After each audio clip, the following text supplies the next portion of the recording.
नमस्कार, good morning दोस्तों। स्वागत है आप सभी का हमारी क्लास में।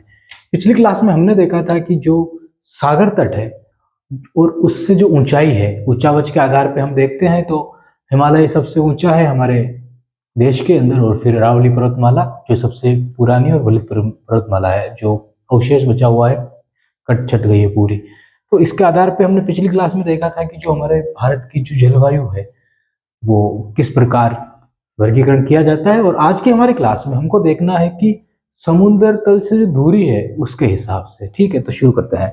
एक होता है तटीय भाग पे पॉइंट है, तीसरा पॉइंट है हमारा समुद्र तल से, समुद्र से दूरी। ठीक है, पॉइंट है, इसको ध्यान से समझना और फिर शुरू करते हैं। समुद्र से दूरी क्या होती है, क्या होती है इसकी डेफिनेशन। ये है समुद्री इलाका। अब समुद्र के पास कौन सी चीजें हैं, जो तटीय प्रदेश है वो है, और समुद्र से दूर कौन सा है, जो ये भाग है वो। दो स्थितियां बनी हमारे देश में। अब आप सोचिए,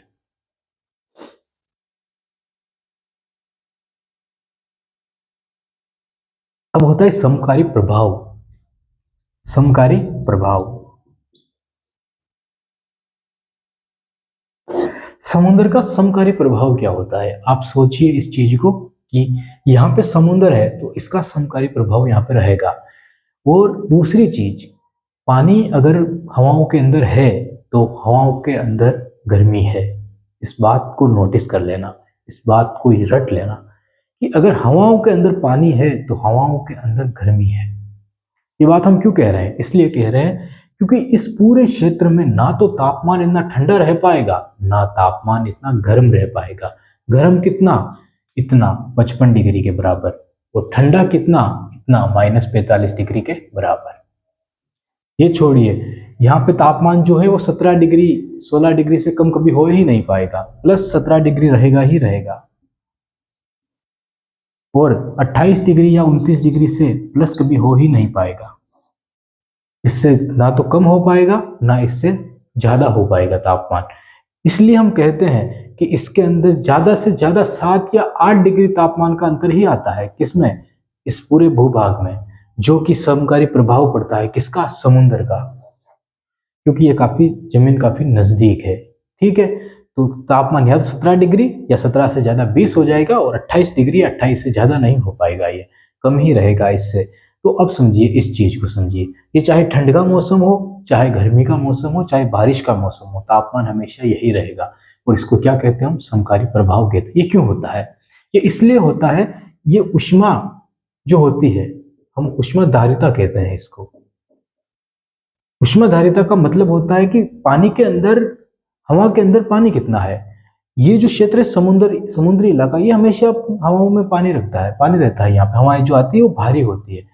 अब यहाँ पे ज्यादा पानी पानी होने के कारण, और काफी सारी पहाड़ियां होने के कारण, पश्चिमी घाट होने के कारण, वन होने के कारण, सदाबहार वन होने के कारण, नमी जो होती है, जो ऊष्मा जो होती है वो कम नहीं हो पाती, वो अधिक होती है। ऊष्मा की अधिकता होती है इसमें। ठीक है, ऊष्माधारिता अधिक होती है।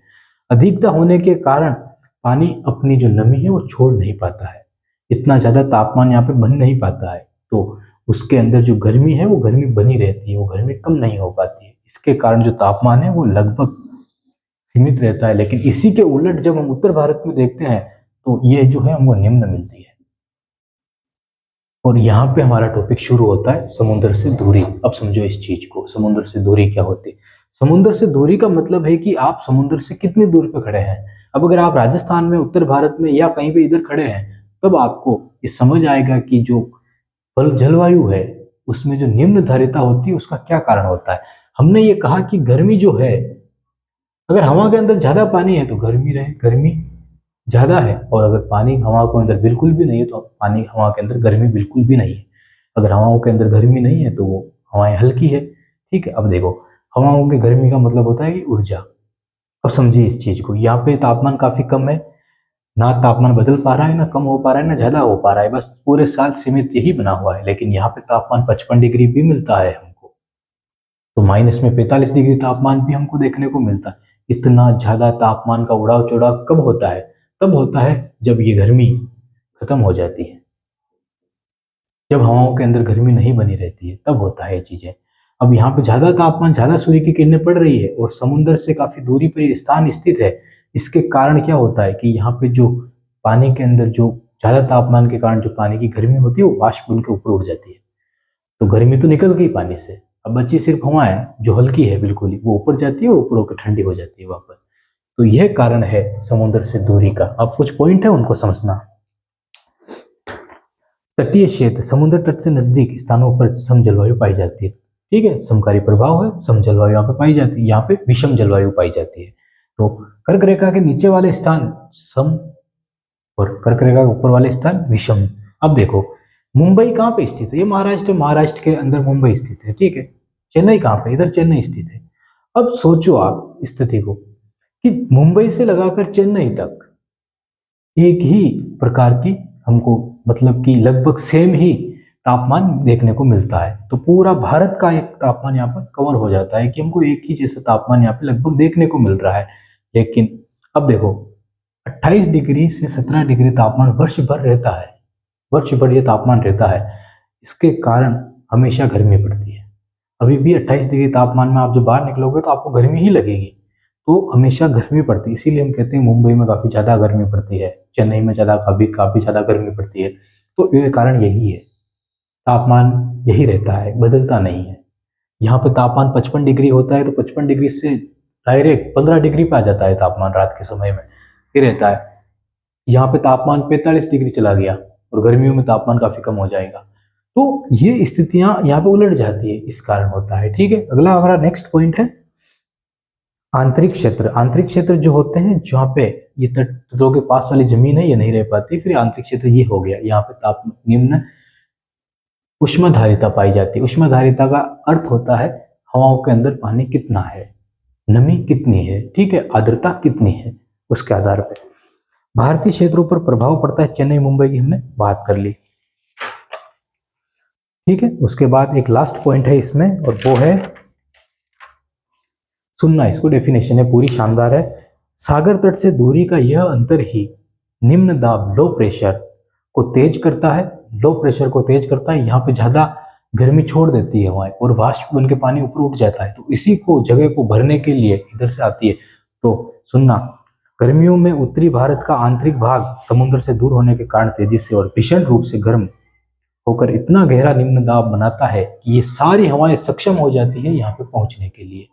ठीक है, एक बार वापस समझ लेना कि इतना ज्यादा तापमान यहाँ पे बन जाता है कि यहाँ पे जो बनने वाला हाई प्रेशर है वो अपनी हवाओं को यहाँ तक पहुंचा देता है, वो भी पानी के साथ, इसीलिए बारिश हो पाती है। लेकिन यहाँ पे अगर ऐसा ही तापमान यहाँ पे बनता तो कभी भी भारत के अंदर लो प्रेशर बनने की संभावना नहीं बनती।